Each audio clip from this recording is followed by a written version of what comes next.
4 minutes. It's So four, one is four, fine. four, 480 plus 4 plus it is. Yeah, And it's you 4 know, plus. so miserable. It was like you're very sad. You were very sad. Where in the video? Yeah, in the video. Same, I was. He was. Everyone is looking so suddenly. Did you I was read? very Did you so say everything announced. on your recording? You read it from the script. I didn't write any script. I just no. Yeah, but the thing is, like sometimes my speaking wasn't that much fast. It was like somewhat slow.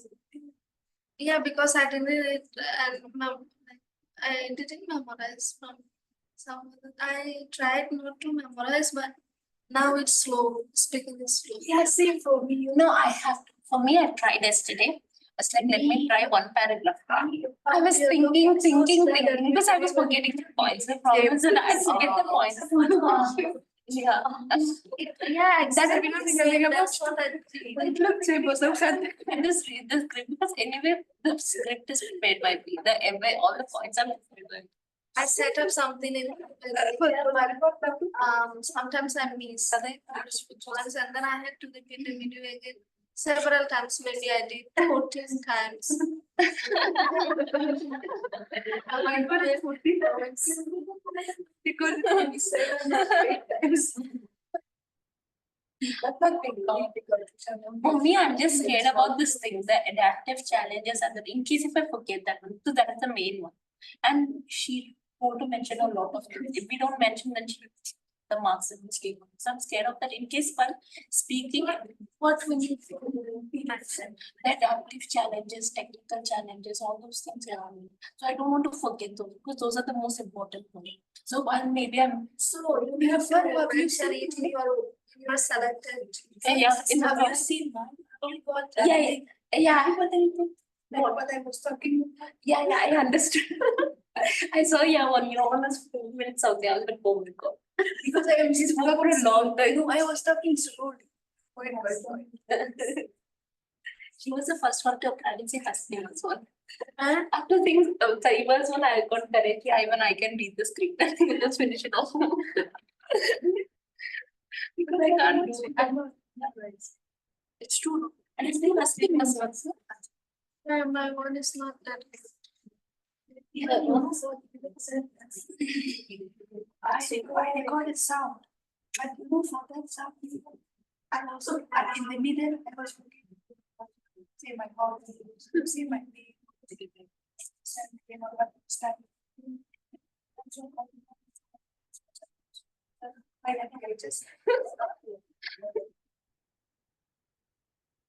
I wish we could say that right to that. Please, you could give us a written assignment for this thing. Very common. It was much easier. But today I have realized how we can study the next.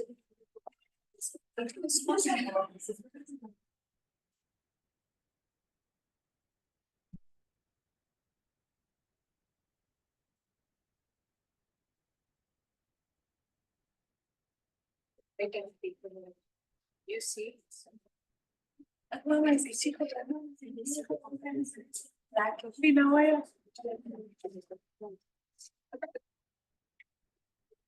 And that is oh, it's on agitated.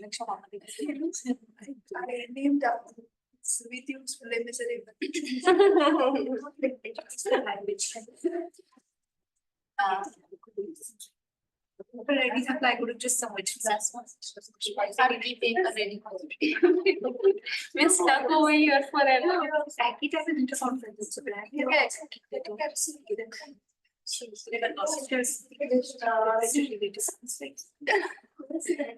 Richard the campus are selected at this point.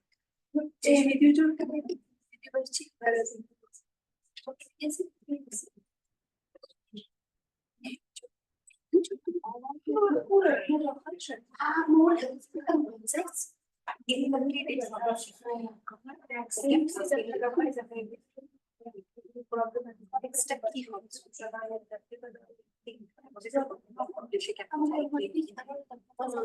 also wanted to know, how do you know how do you find that? So I say, it's actually two universities, they were having conferences.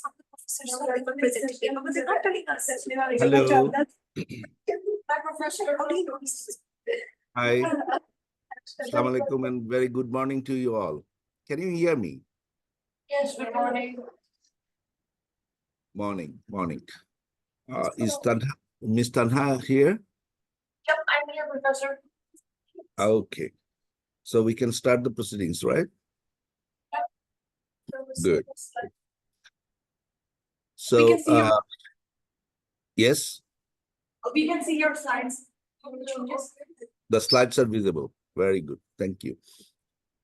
Well, students, welcome again to the lecture on policy implementation, especially in relation to education policy.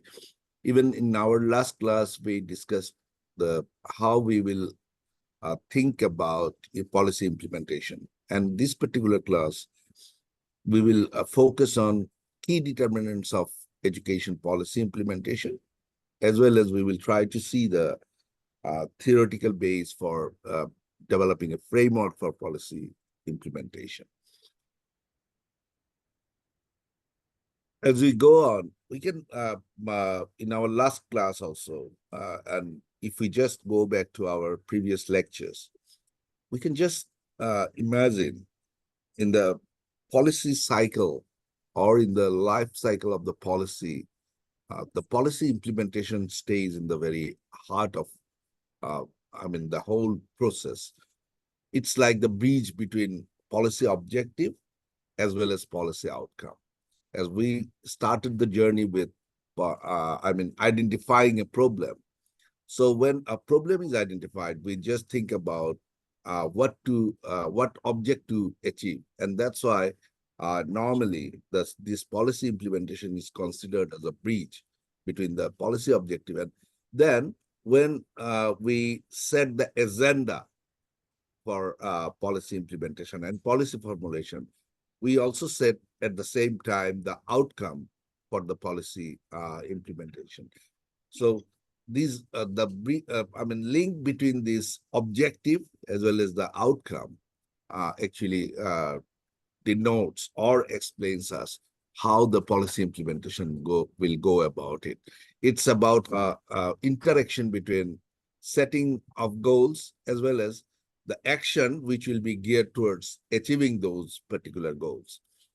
This particular section of policy particularly involves operational flexibility as well as objective. We need to realize what is the objective of that particular policy, and then what actions are required to achieve those objectives. That's how we, in a nutshell, try to understand the policy implementation process. The elements, those involved in the policy implementations, can again described in many different ways. As we have already discussed, that it's more than, it's building on the process of policy building process. It is an extension of the policy building process, and it requires understanding the adequate number of personnel, whether there are adequate number of personnel to achieve that objective, whether there is a administrative capacity, sufficient capacity to address that particular issue, whether there are, yeah. So after your slides are not moving, you're only seeing the first slide, which is a title slide. Oh my God.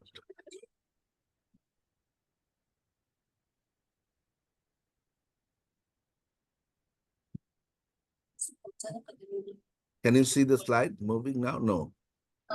No.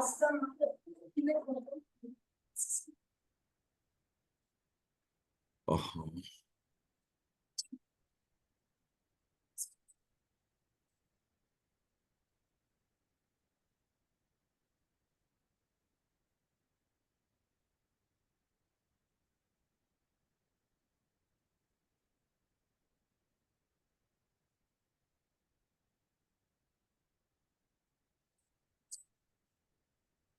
Can you see the slides now? No, if you want, I can upload the slides you WhatsApp me on Google Classroom. And you guys can have a look at it, right? Mm, you can do that, no worries. Yeah, I will do that. Sure.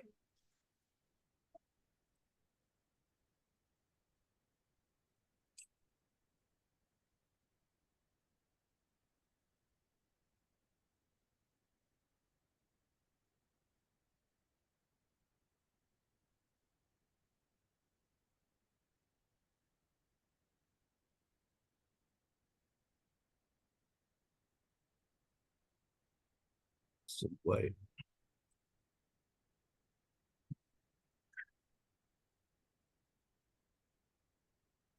And it's posted.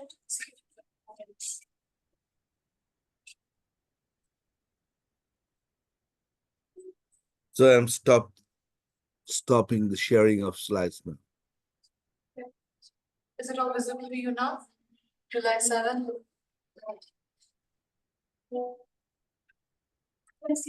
Yeah, you can see now. Yeah, Professor, you can go ahead with the lecture. There you can all see the slide now. But I can't see the slides now. I don't know. How do you know which slide is like, which number of slide is? Do you want me to share the slides? I'm not sure.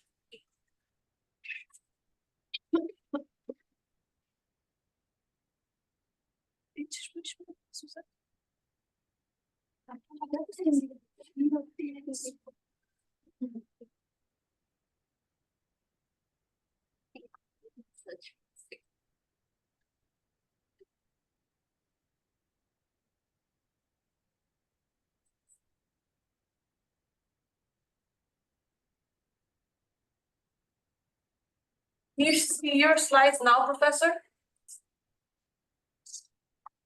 Oh, no, I cannot see the slides. I don't know what's wrong. Um,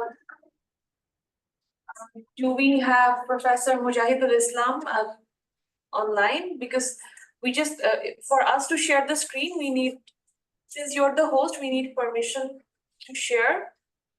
Mr. Mujahid, can you just give permission to Yes, sir. our master? Yeah.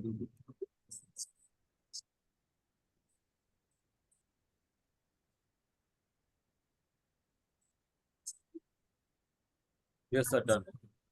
Thank you. Thank you, Mr. Mujahid. Thank you. Can you see the slide now, Professor? Not yet on visible. It's coming. Yep. So you are on slide 2? Yep.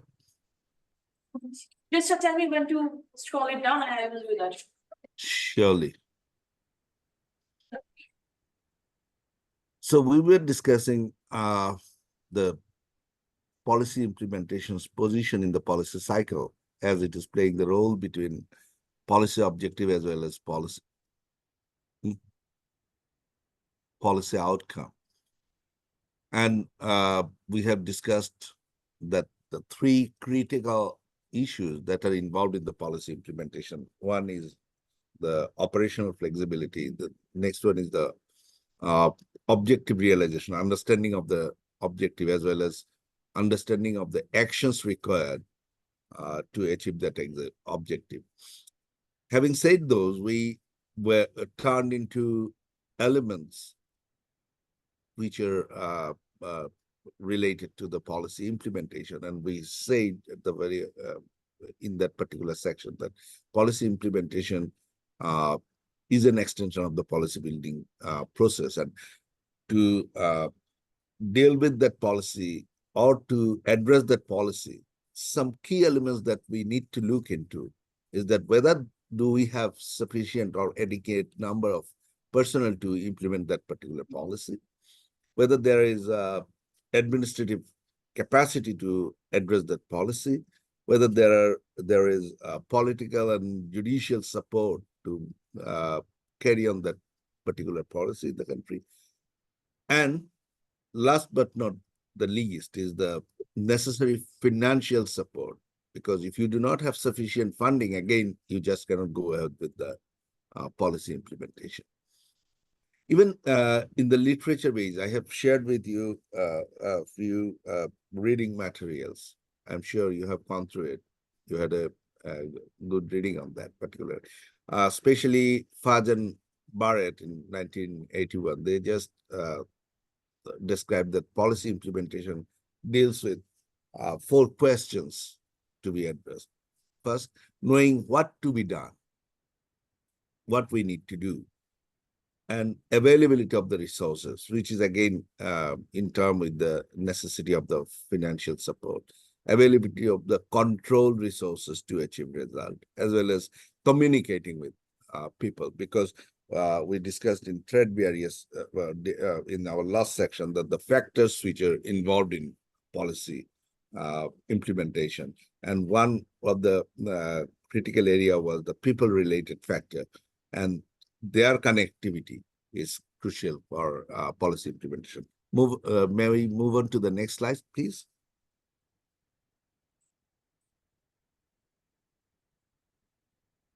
Can you?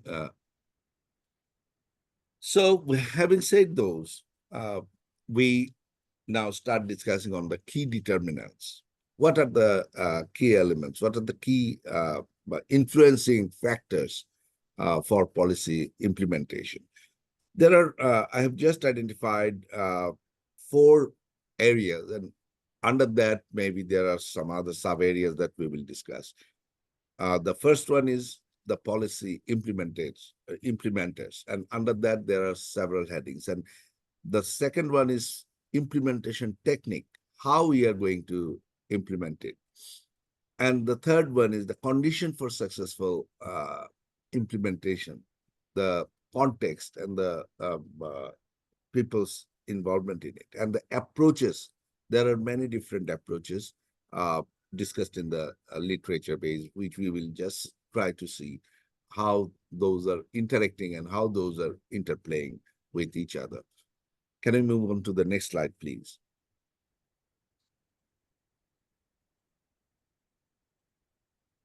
Since I shared with you that there are many instruments which play as a policy implementer's role, let's start with the bureaucracy, as we often discuss about it, and rightly so. Bureaucracy is the executive branch of the government, and with the parliament, trained and skilled officials are involved in it, and they play a very important role in the policy implementation process. They've got different kind of a role.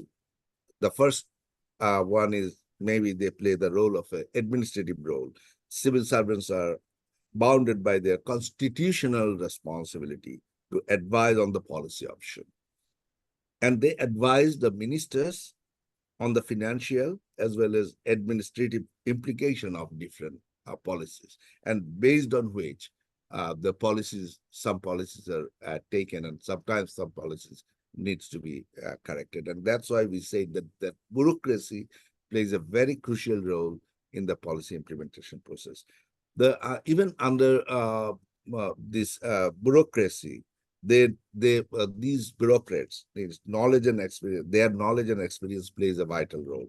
Even the civil servants are not filtered with thorough competitive examination. They are, filtered through competitive exams and several complex recruitment processes.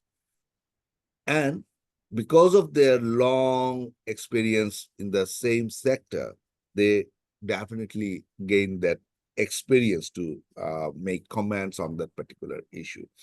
Moreover, they undergo training programs after entering into the subjects. It also helps them to provide a clear perspective on the policy processes.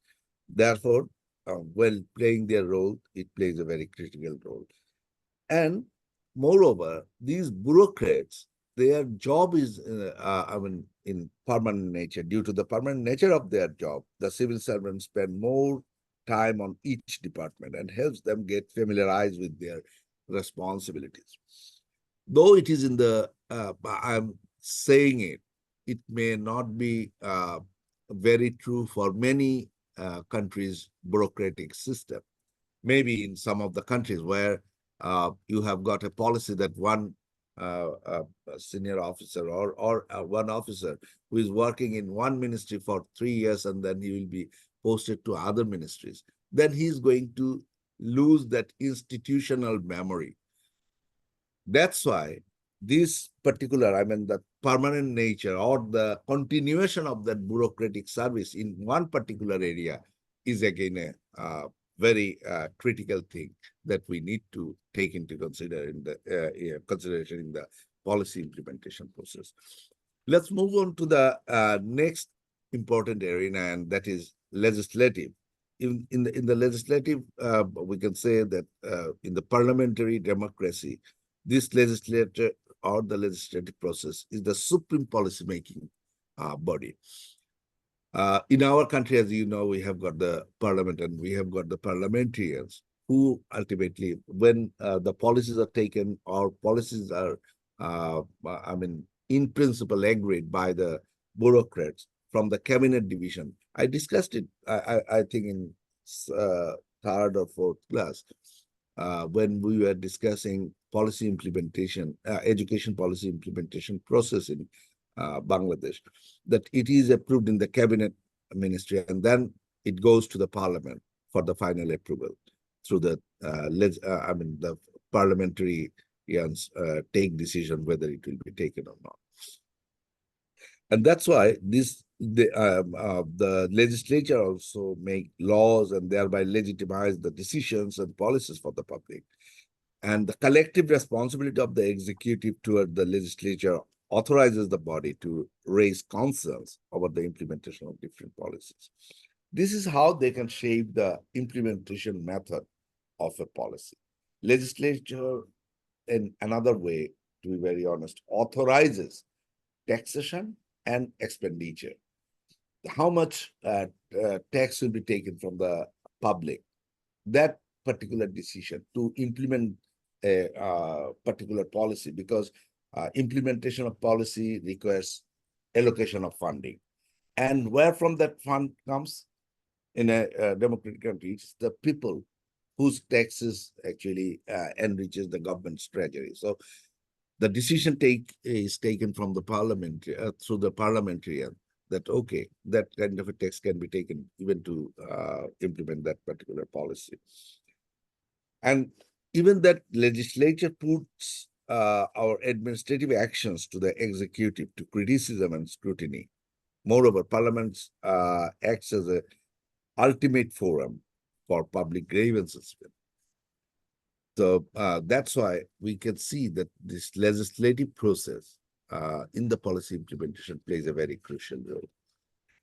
The third one is the judiciary process. As we know that judiciary in every country, in every democratic nation, plays a very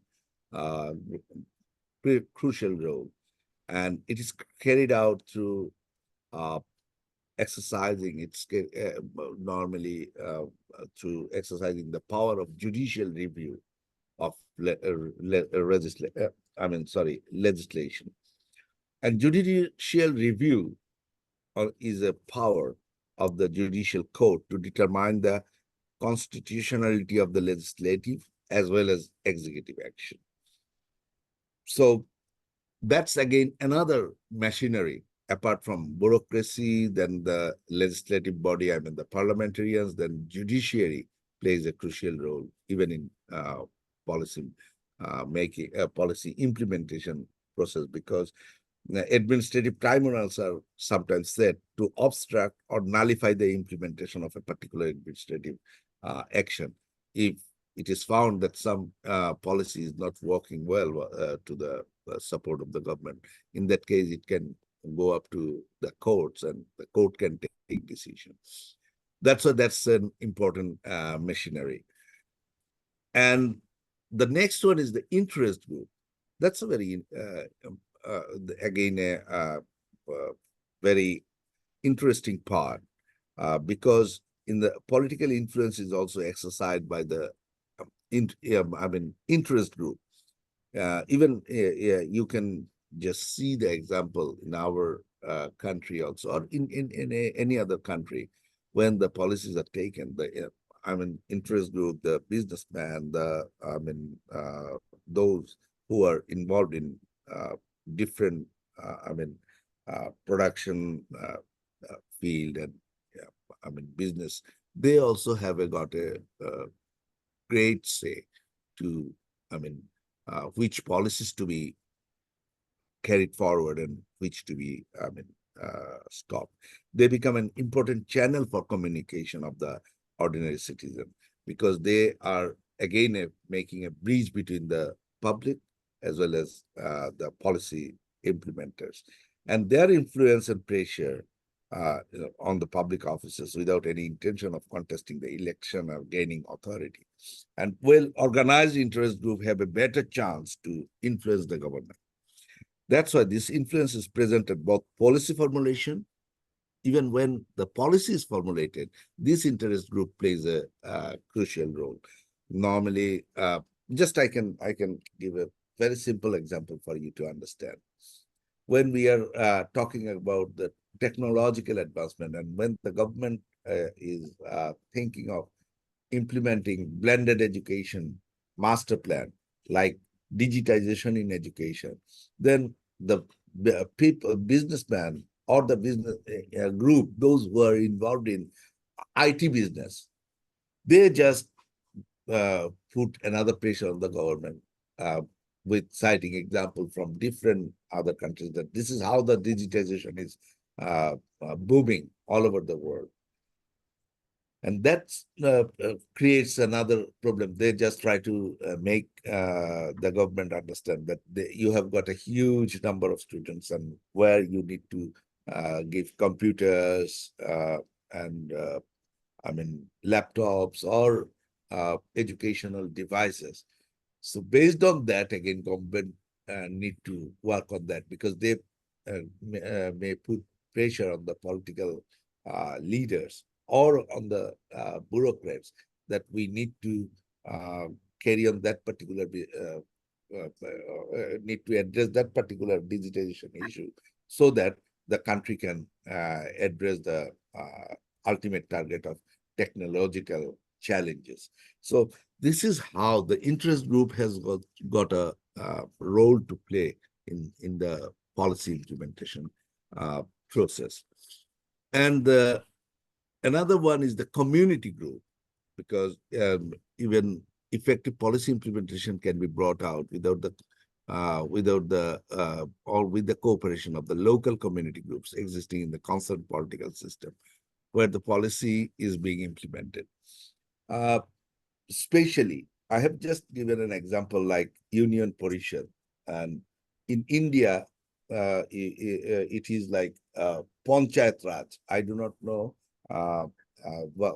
what it is in Burma, but I'm sure in local place, there is a local community group which is created. In our country, we call it Union Parishad, and there is an election. Those community has also got a role to play, because when any policy will be implemented, and it will be implemented at the field level, that particular group has got important role to play, and important role to contribute to the policy implementation, or taking a decision on policy, whether it is going to be successfully implemented or not. And then the political structure, that is again an important arena, and the political parties provide proper support to the leaders in winning election, and in this manner they exert their control over the policy process by influencing the executive, as well as political parties have a better understanding of the socio-economic political needs of the people. That's why they can help these demands reach higher authorities. This is how these political parties can also play a bridging role. There exists a power struggle between the bureaucracy and the political parties regarding implementation. Sometimes this is again available in literature, and when we implement it in the field level, sometimes yes, it's true sometimes if any while during the implementation, if something goes not at par the political commitment of the ruling party, then there may be a tug of, I mean, uh, confusion between the bureaucrats and the political parties. That again plays a crucial role in successful implementation of the policy, because that may hinder the process of implementation. In a nutshell, these are the implementers. Those, all of them has got a critical role in implementing the policies, and all of them can crucially, I mean, play a role, or all of them has got a impact or influencing impact on policy implementation. Let's move on to the next slide, please. And as we were discussing that even when we deal with the policy implementation, another important part is how we will implement those policies. During our last class discussion, we said that planning is a very important phase of policy implementation. Before we go on for implementing any policy, we need to have a proper planning how we are going to address that. And particularly in our country, as I shared with you, that we develop our 5-year plan, and currently we are running with 8 5-year plan. And under that 5-year plan document prepared by Planning Commission, we identify the strategies to address that particular policy, as well as the financing need requirement and the actions required to implement overarching big policy. Based on that, the respective ministries take the projects or other some activity to implement that policy. The next important area is project evaluation, the timing part of a review technique. Normally, this part is very known. I do not like to go into it when we discuss about project, any project implementation. This is a very renowned technique, project evaluation as well as review technique. That particularly help to implement the policy properly. And this particular technique basically refers to the timing or the period of a particular project, because when we take any project, we take it for a certain period with a limited number of funding. So effectively spending that money and effectively achieving the target, effectively achieving the objective of that project within the stipulated time frame is very crucial in the policy implementation. And another important technique that is being used under for policy implementation is the critical path method. Even under that critical path method, the policy planners or the policy implementers, they just go through that particular process. Again, they go on for the planning, and they just in between, they just try to see how the policy implementation is working well, what is working and what is not working. And that's how they sometimes may require to review the process and then go on. And the conditions that are required for successful implementation, we several times discussed even earlier in the policy formulation process. At the very onset, the first and most important thing that is required is a clear and understanding of the, or clear explanation, clear and practical theory base of the policy declaration. So the policy needs to be very clear, and which needs to be understood by the not only by the players who will implement it, but also by the people, by the stakeholders who are impacted by that policy. And then proper policy directive is needed to maximize the performance from the implementers. Simultaneously, we need substantial leadership, which is also critical, and the managerial skill in implementers. Even in many cases, we can see examples that there is a very good policy, and but there is not a very good leadership over there. Because of lack of leadership and the managerial skill, that policy may not be successfully implemented. That's why this is again a critical arena to be addressed. And strong organizational support from the legislators as well as stakeholders. As we were discussing in the policy implementers part, where we have seen how legislator, those who are parliamentarians, who stays in the local level of all over the country. So their own ownership or their understanding, their support is critical for policy implementations. And above all, the stable political condition. If you do not have a stable political condition, actually, no, you may take so many good policies, but that it cannot be implemented, because this policy implementation depends on the context, depends on the people involved in it, depends on the stakeholders, depends on the local level, I mean, community. So if there is no stable political condition, that is surely going to be suffered because of all those things. Can we move to the next slide, please? Professor, can we take questions now? Sure. But today we have got many a slide to finish. If they want, they can question at the end, or if there is something very critical that you need to discuss, you can. What would you guys prefer? Sir, we could see that this fifth point, which is a stable political condition, is the first most important point, because rather than having a stable political system, nothing is impossible in a country. Because once the political system is disrupted, every country is just disrupted with all its system, its all policies are just vanished away. Very rightly said. You see, yeah. What is your question? I just placed them question. Oh, you I think it just was raised that. comment. It was part of comment.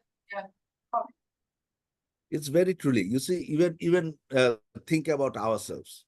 If only one particular area is suffering, well, I mean, you just cannot claim that you are in a good shape like that.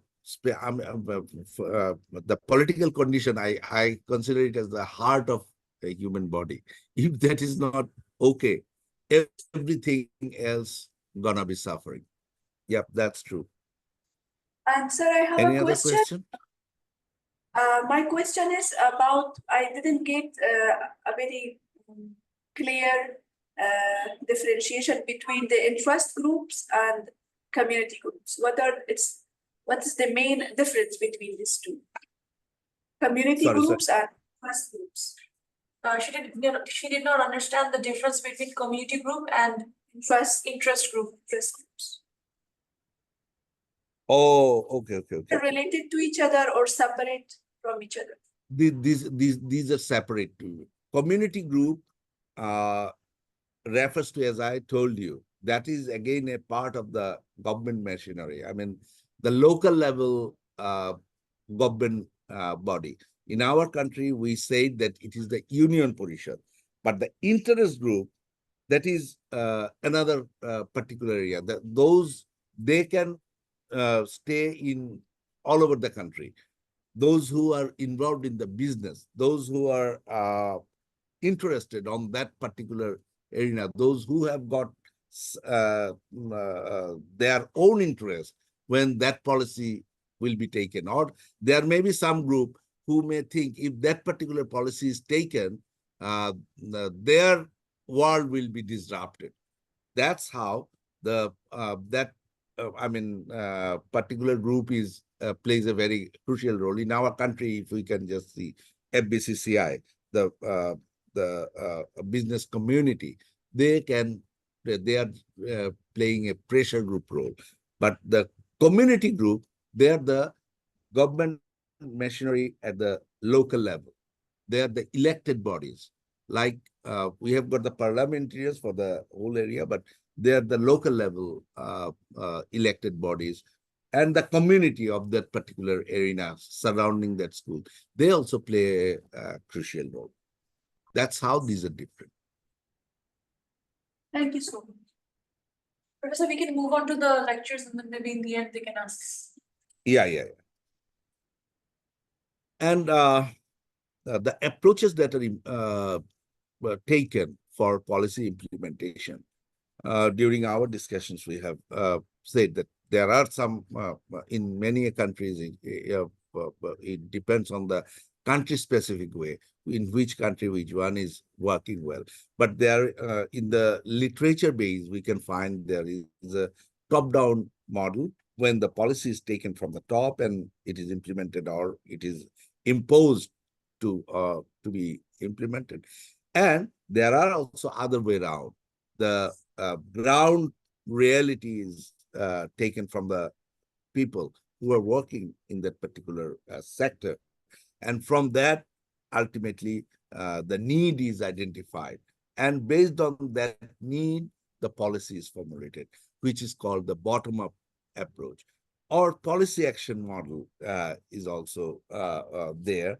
And then the managerial approach and inter-organizational interaction approach. And finally, the synthesis of bottom-up and top-down approach. We can even see there is a blending of top-down and bottom-up approach, which is actually called the synthesis of that particular approach. If we talk about top-down approach, we can see that policy process as a chain that starts with the policy message at the top.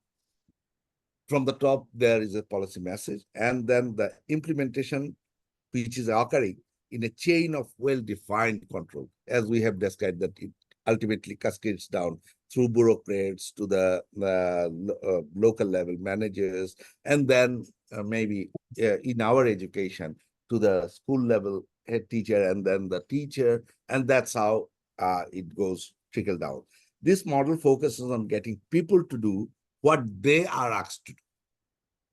Normally, they have nothing to say. If they are just given the instruction, okay, you do this sort of you have to implement inclusive education in the school. So they are asked to do that, and then they do it. It's not a local-based demand from which they have identified. And therefore, it may cause excessive concentration of power and lead to ineffective implementation. Why it may lead to ineffective implementation? Because when it is given, and it is a kind of instructions from the ground level, they may think, why do I own it? And if the implementers or the ground level people, those who are implementing it, if they do not own it, there is always a chance that the policy may not be successfully implemented. And that's why there is a critique that because of this excessive concentration, top-centered power is over there, which may lead to effective,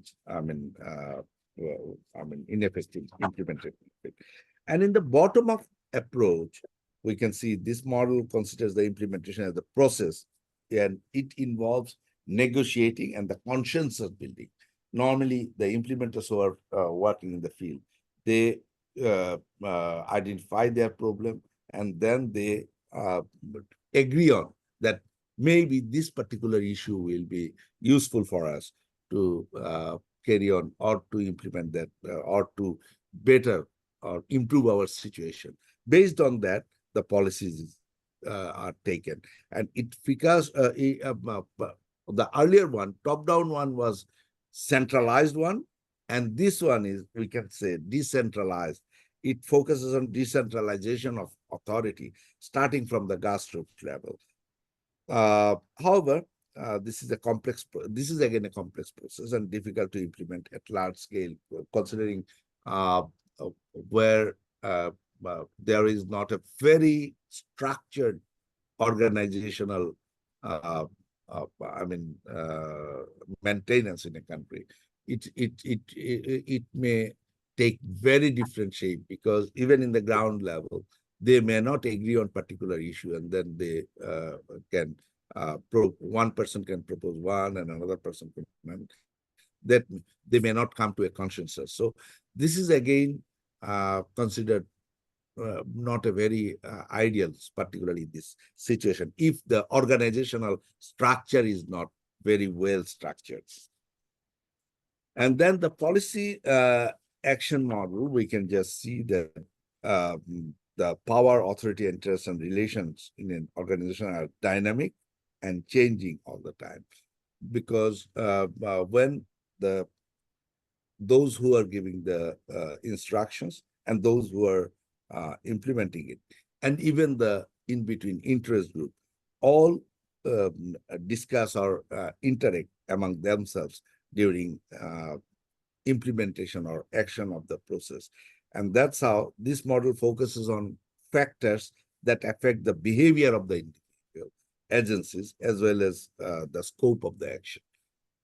Based on that, that is again another policy action model, but you can just see the examples in different books, how those work. There is managerial approach, where the activity is dependent on the managers who implement it.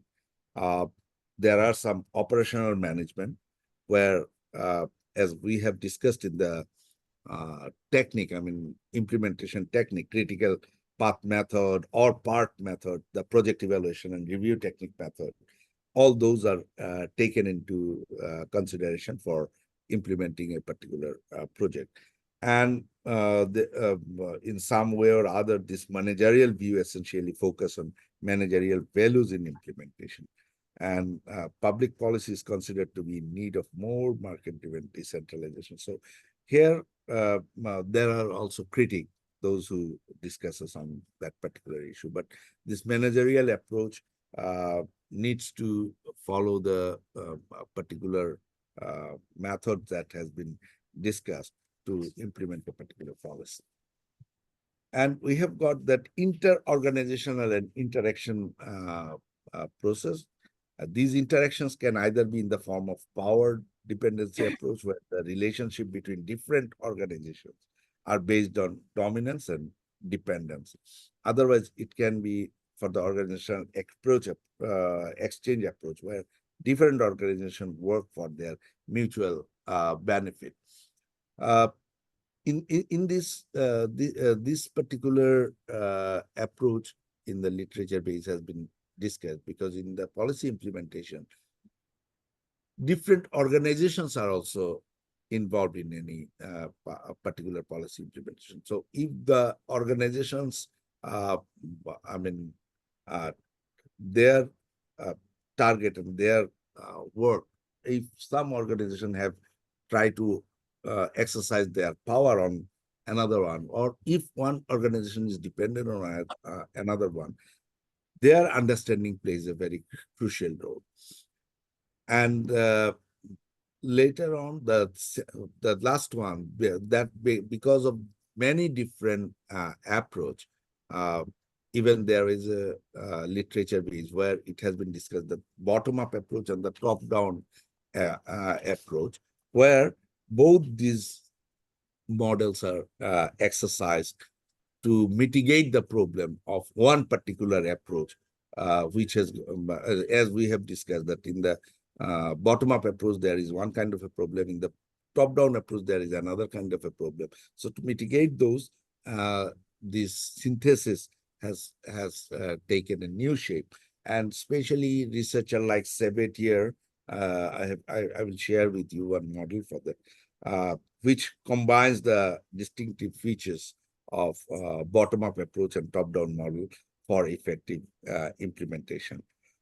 Here, in under that particular group, actually, the structures of implementation within the bottom-up approach is maintained along with the beliefs of the policy elites in the top-down approach. So, whenever the local ground level people they are implementing it, they or they take a particular policy, as we were saying that it is really tough to take a policy from the bottom level because they may have different views. But when they follow that this is at the top down has got this overarching view, and if they try to keep that in mind and then they gradually develop their policy, that's how they make a balance between these two. Even if we can move to the next slide, we can just see an example that has been given. And it has been adapted from Masmanian and Sabatier in their great book on policy planning, where we can just see that at the top, we know it as a identification of the problem. Here we are seeing at A1, A2, A3, A4, they have shown it identifying the technical difficulties, identifying the diversity of the target group behavior, target group as a percentage of the population, and the extent of the behavioral change required. So identifying all those, all those things are at the top, which are needed at the very beginning, and which also needs to be taken into consideration when we think about different machineries that is working. For example, the next step, we can see the ability of statute to structure implementation. So the clear and the consistent objective, incorporation of adequate causal theory, initial allocation of financial resources, planning integration within and among the implementing institution, and decision rules of the implementing body. At the same time, we need to have a clear understanding of non-statutory variable affecting implementation. The earlier one was what we have got the legislative structure that instruct us to do. And here we were talking about non-statutory variable affecting the socioeconomic condition and the technology, public support, the attitude and the resources of the constituency group, support from the sovereigns, and commitment and leadership skill of the implementing officials. So those are again unforeseen issues which needs to be taken into consideration. Based on that, the policy implementation will gradually proceed, starting from the policy output of the implementation agencies, compliances of the policy output by the target groups, and the actual impact on the policy output and the perceived impact. There may be a gap because we may target to achieve something, but ultimately we are not achieving it. That particular gap helps us to make major revision in the policy structure. So this is how Sabatier, in his policy structure, he tried to describe the policy implementation process. Let's move on to the next slide, please. Now we are going to, having discussed on the different actors, different determinants on policy implementers, we will try to see how the theories, in the theory base, they discuss about the effective framework for policy implementation. And from those literature, as I have shared with you some, and you can also find some, the 4 areas we have seen, those plays a very crucial role. One is the design of the policy. Next is the stakeholder and their engagement. third one is the social context, and the fourth one is the implementation strategy. If we move on to the first one, I mean, the design of the policy, can you please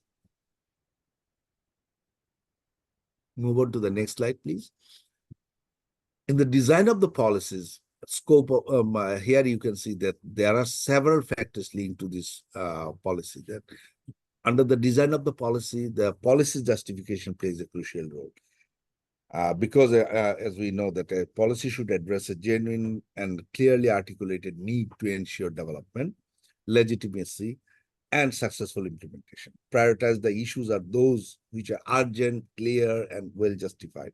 And therefore, policy should be evidence-based and consider the education sector's context. That's particularly related to the justification when we design a policy. And when we talk about the policy logic, that relates to the goals, targets, and the causal theory. Like we have discussed several times that when we formulate a policy, one of the critical areas is to identify or clearly define that policy with clear objective. I mean, setting up clear goal, target is very crucial over there. And the feasibility is again an important issue while designing the policy. Whether it is possible to implement, whether there are sufficient kind of necessary kind of a context that is prevailing over there to implement that particular policy is very important. And therefore, the challenges arise when the necessary resources or the technology are lacking or making it difficult to implement policies as intended. Therefore, policy balancing the policy logic with practical consideration is crucial during implementation. That's what we wanted to refer to, that feasibility issue. The next important arena is the stakeholder and their engagement. In the even in our last class, when we were discussing the factors, because all these are coming back and forth, that people plays a very, there are two issues that were playing a vital role in the as an influencing factor. One was the process model and another was the people model. Here we are now, the stakeholder and their engagement relates to the people model. That because they play a vital role in implementation of education policy, and they actively involved in the process and interact with the determinants that influence policy outcomes. For example, they first of all identify the need. So their identification plays a crucial role. Moreover, their belief system. I have given you an example the other day. If they do not believe that it is possible to be implemented, that policy is surely to be going to suffer, because they will not own it and they will not go on for implementing it. Therefore, the stakeholders' belief, their interest, and their motivation is crucial. That's which involved in the stakeholders and their engagement arena. Third one is their capacity. If they do not have the capacity, if you just tell that, well, you go and implement it, but you do not have prepared that particular person, you did not give him necessary kind of training, you did not give him necessary kind of skill, you did not give him necessary kind of resources to implement. If he or she or the stakeholder do not think that they are capacitated enough to implement it, they are surely they will not successfully, or the implementation will not be successful through them. And their response and reaction also very crucial, because they must take their interest, they must have the capacity, and they collectively shape how actors and should respond to that policy with various political strategies available to them. If we move on to the third one, and that is the context. We have discussed it several times. Context plays a very crucial role, starting with the institutional, because it has got, again, three different shapes: institutional setting and policy complementaries and societal trends and shock. All those constitute the context. When we talk about institutional setting in education, it encompasses the governance model, that is how decisions are made and monitored across the administration level and in the field level. Normally in a centralized education system, the state or Ministry of Education primarily shapes the implementation. The ministry shapes the policies. And in the decentralized system, in many countries, we will see some example. I've shared with you a book where countries like New Zealand and decentralized, there are countries like New Zealand and Netherlands. There you will find that the schools age delivery, while central administrators just oversee and set overarching policies. So they implement it at the local level. And another important thing is policy complementaries. The policy complementaries actually refer to the alignment and coherence among different policies within education system, because there are, as we are going through, we have got different policies to implement one single thing, that if we want to ensure education for all, we have got school health policy, we have got school meal policy, but actionability of those policies are also very crucial. One must complement with the others, so that one policy is not hindering another policy's implementation. Those things is critical. And societal trend refers to implementing the environment in the education, which plays a very crucial role as a societal trend and event. Policy perception from the context and their implementation feasibility across political, social, economic, and demographic dimension and factors shape the policy agendas. As we have discussed, that even when there is no stable political condition, because that stability in the political condition ultimately set the societal trend and the shocks, whatever it is that comes therefrom. That's why this context plays a very crucial role. And in the implementation strategy, we can see that the different policy theory has identified, detailing how objectives are achieved and distinct from the policy's theoretical underpinnings. And the key elements for implementation strategy involves the task allocation, accountability mechanism needs to be there. The objective has to be very clear. The policy tools needs to be identified clearly. Communication and engagement between or among the implementers, interest group, and the target group has to be very clearly delineated. And that's why we say communication and engagement strategy with stakeholders. And resources definitely plays a vital role. And data monitoring and accountability also plays a important role, because of the data that helps the policymakers or implementer to take decision that what or to what level they need to take intervention to implement a particular policy. Not only this, even the monitoring, as it goes along with during the implementation phase, how it is working, which part is not working, identifying that particular area is very crucial. And above all, the accountability, those who are implementing their accountability is also crucial for as a implementation strategy. If those, we can just ideally ensure that those things are in place, then we can say that yes, the policy can successfully be implemented. Based on that, from the theory, we can just see a framework. OECD has identified before that, in a nutshell, I will just show it to you. Where I'm sure in a reading material you have seen. Here is just a list. There are some countries which has got central kind of governance system in the education. There are some countries which is central with local. They are doing it, or there are some countries which has got a connection with the school level, like Ireland, Netherlands, and New Zealand.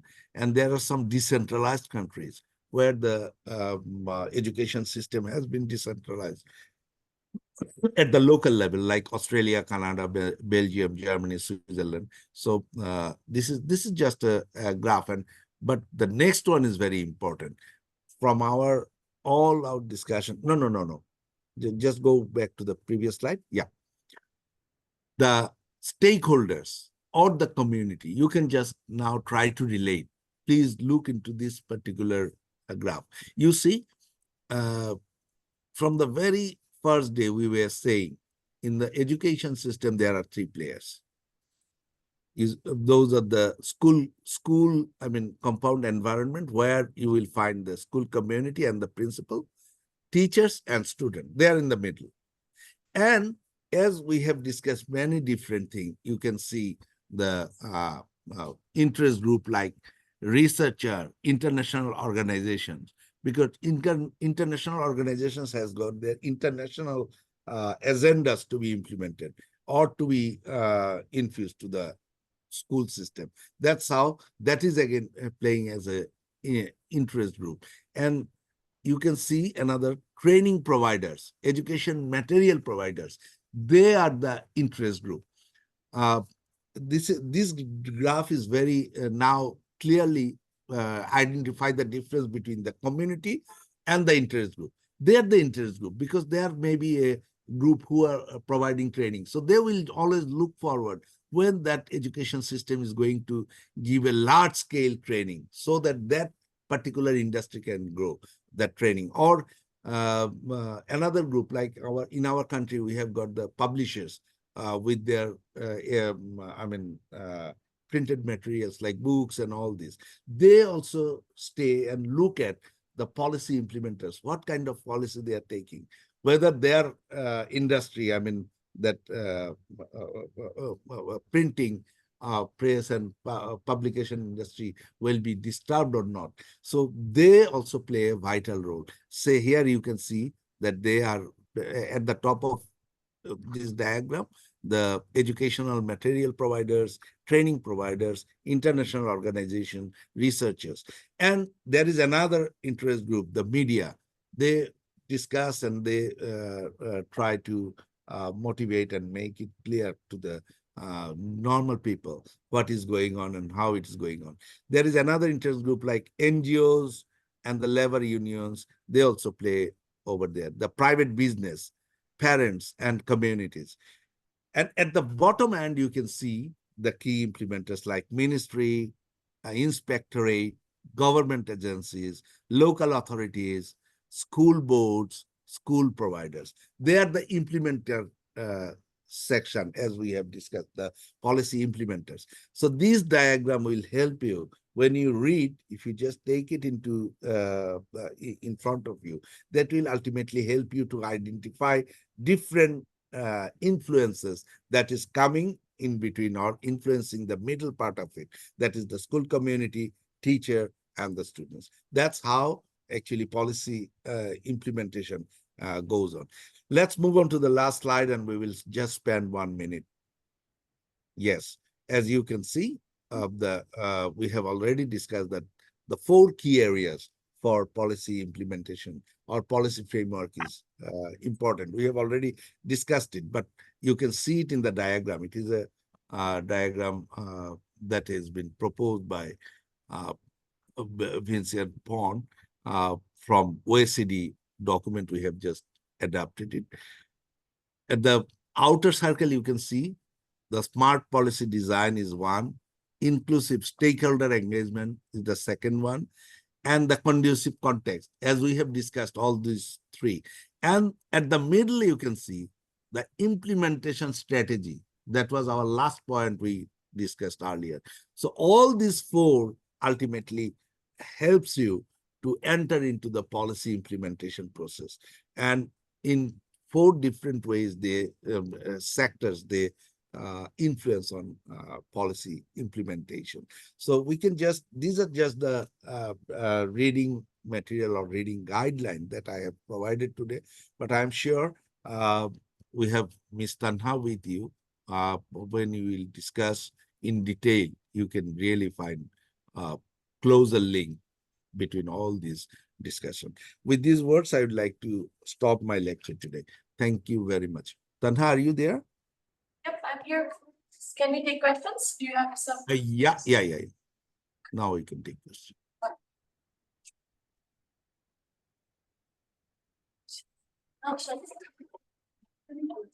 Questions? No questions. No questions today? I don't have any questions today. Then I'm saved.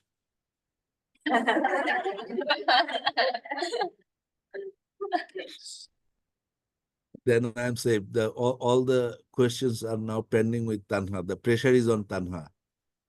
Oh, I enjoyed them. All right, thank you so much, Professor. Okay. Take care. Thank you. See Thank you. you, Professor. See you Take care. then.